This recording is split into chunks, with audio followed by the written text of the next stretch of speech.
So, you've recently come to acquire a Saab and you aren't sure what to do next. Well, have no fear, you've come to the right place.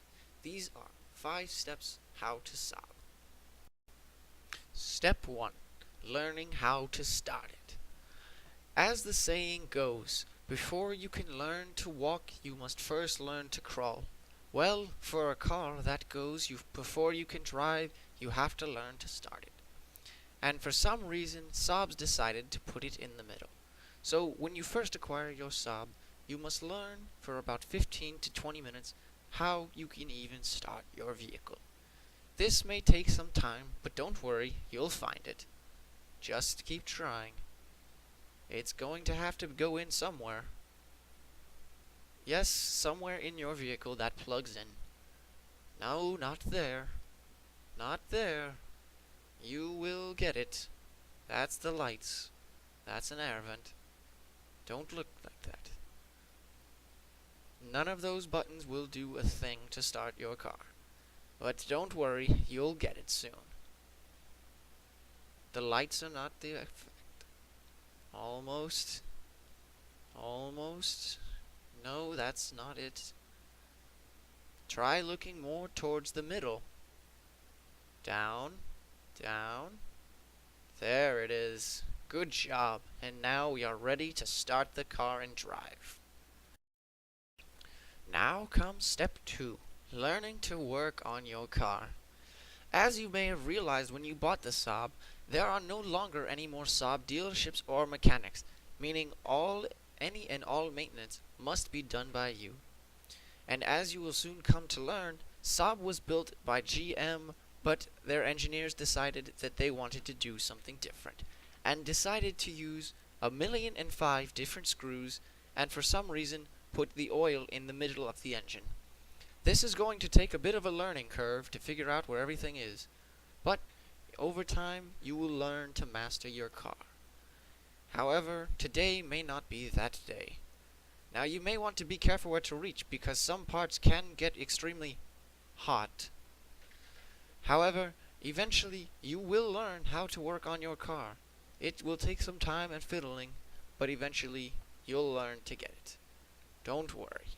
Everyone has their bad days. Now on to step 3. Making sure that everyone knows Saab made jets before they made cars. For some reason, in every Saab, there seems to be a night panel switch, much like jets, as a reminder that Saab at one point made jets.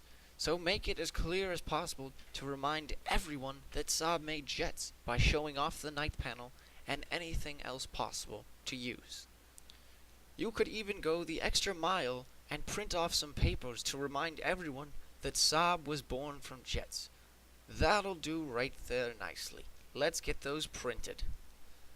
So, for the printed paper, you want to find anything that says jet, Saab, and has a griffin symbol, just so it can be as obvious as possible that Saabs were made by a jet company, unlike BMW, who only made jet engines, but claimed that they made jets first. Now, once we've got these printed, let's get these into the dashboard for everyone to see.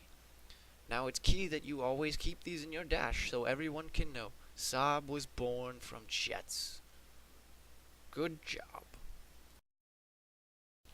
Now, once you've learned that you're going to have to do all the work on your car, comes finding parts for your car.